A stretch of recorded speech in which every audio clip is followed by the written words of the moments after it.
Hello, BookTube. This is Aaron from Aaron Read a Book or Aaron Read a Book. Um, I'm I'm doing a tag but a day late because this tag was only created yesterday, and I've been a bit ill, so um, I didn't feel up to making a video yesterday.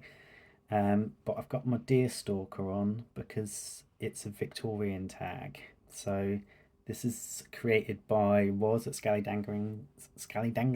Everyone struggles with that one about the books, and Tilly from Tilly Shelf. They've adapted the Shakespeare Journey tag into a Victorian one, and Tilly tagged me, so I'm going to do it.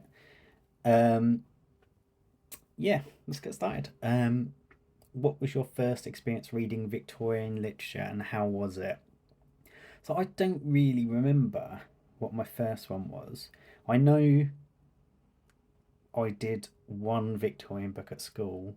I went to a very bad school. We didn't read very much, but I remember doing Hard Times and hating it. It's the only. Whenever people say, "Oh, I hated doing this book or that book at school," I normally liked the books we did because we did like John Wyndham and stuff like sci-fi and like random things like that. Um, but I do remember hating doing Hard Times, and that might be what put me off Dickens for so long. Um, I've only like a couple of years ago I read um, Christmas Carol, and that was okay. I didn't think much of it. It was quite short. It's such an iconic story as well. It was hard to enjoy it because I knew everything that was going to happen.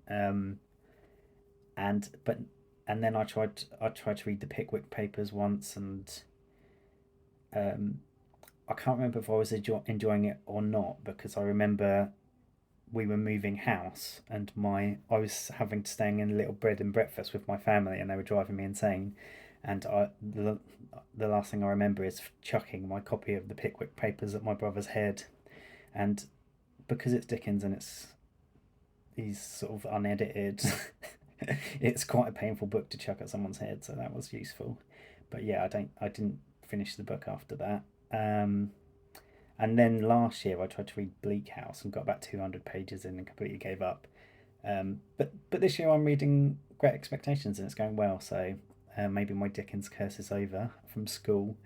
Um, the first book I remember reading by myself that's Victorian is this exact copy of Jane Eyre that my mum had. And then I remember enjoying this, and then like a couple of years ago, looking at it and seeing that it was an abridged copy, so it's only 300 pages.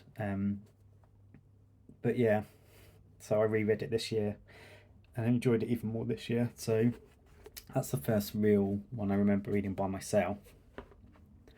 Um, and then I went on and read quite a lot when I was a teenager, um, of sort of Victorian classics. Um, has the reading of a Victorian book ever brought you to tears? If so, tell us more. I can't remember, but I read North and South. Um, I read North and South a couple of months ago, and the last page of North and South hits pretty hard. So I may have shed a tear in the last um, page of this. But yeah, I I get a bit choked up quite often, so I'm sure it's happened.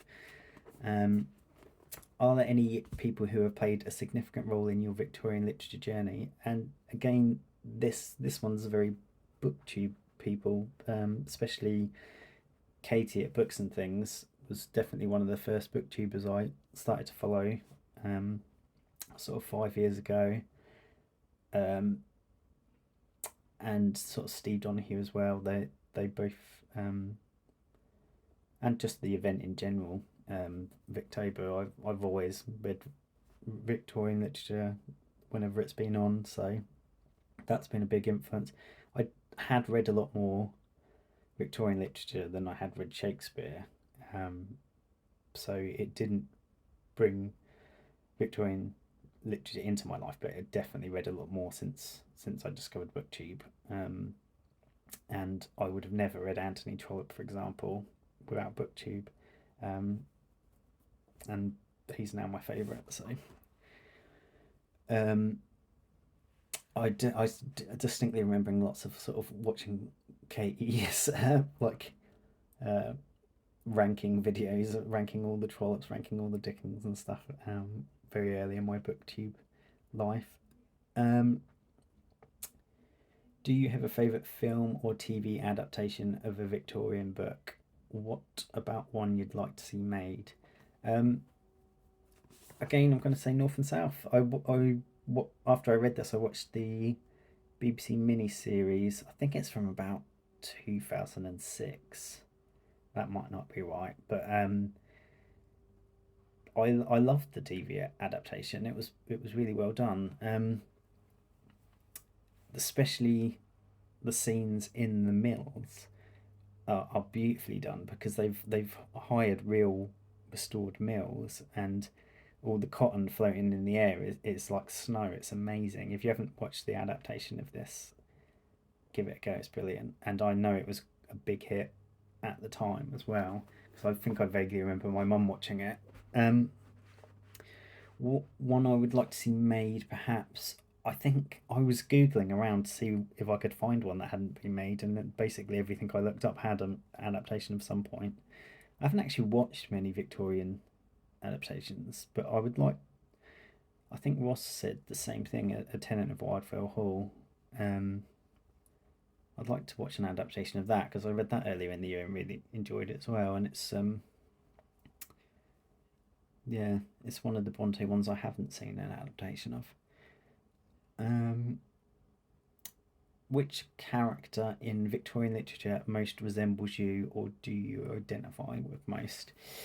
Um, this is just as tough as the Shakespeare one, although maybe a little bit easier. I'm halfway through Great Expectations, and my memory is terrible, so I'm going to say I'm like Pip. Um, but instead of because I am from a very working class sort of council estate background, and I was the first person in my family to go to university and to move to London.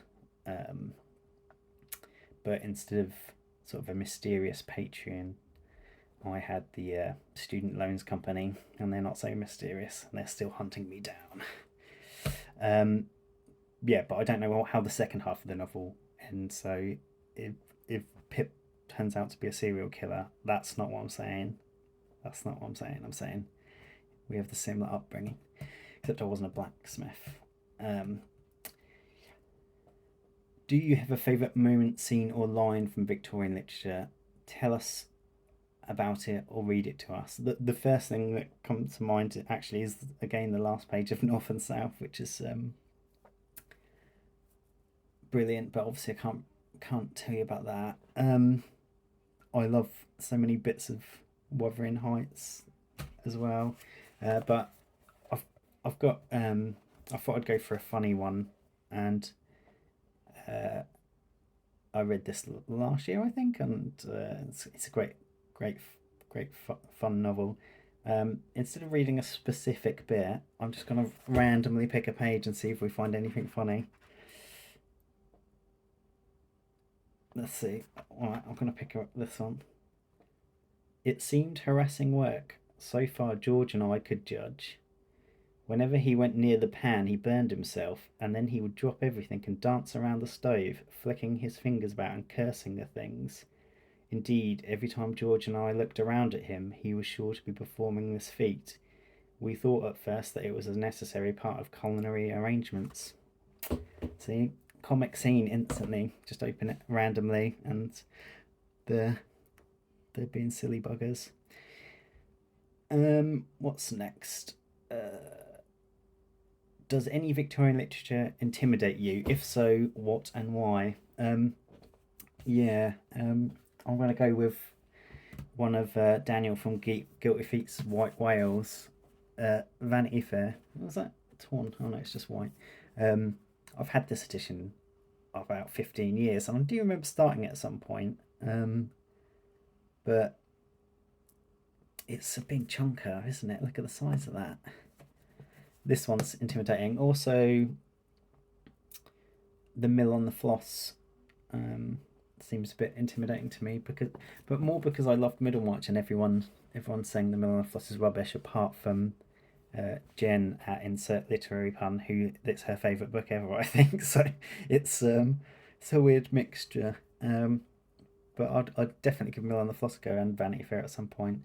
But more intimidating to me probably is the poetry, because I feel like I'm too stupid to understand modern poetry, let alone Victorian poetry. Although I am familiar with like some of the famous Kipling and Tennyson ones, and they're a bit more straightforward than the weird modern poetry. And I've never read a play, so I do need to read a play. What tips would you give to someone early on in their Victorian literature journey? I would go for the ones that are perhaps easier to read and fun, and I'm going to suggest, of course, Sherlock Holmes. I really can't see how you wouldn't enjoy Sherlock Holmes. It's just a lot of fun, easy to read, and there's a mystery, so you get hooked. The language in Sherlock Holmes is quite simple as well. So I think the Brontes are not the best entrance point really, because I find their language slightly more difficult. The other one I was going to say is the Jungle Books, and I'm sure this is the first thing a lot of people read or have read to them. But yeah, Kipling, another sort of brilliant on the page writer. So these are easy entrances. Maybe not. I think Tilly said don't start with like Wuthering Heights, which is one of the first ones I started with. But I agree with that. I can see why people who don't read a lot maybe would scratch their head at those, or just read modern stuff. What is your top recommended read for other readers of Victorian literature? I'm gonna say a couple. The Moonstone. I think a lot of people don't know Wilkie Collins as well, and it's one of the first sort of detective books, and it's just a lot of fun. The Woman in White's pretty good as well, but I prefer the Moonstone. The other thing I would say is Middlemarch. I put off reading Middlemarch for many years. I read it this year and I absolutely loved it. Although it does seem polarising, because it's almost 50-50 on the people on BookTube I see who seem to hate it, and the people who seem to love it.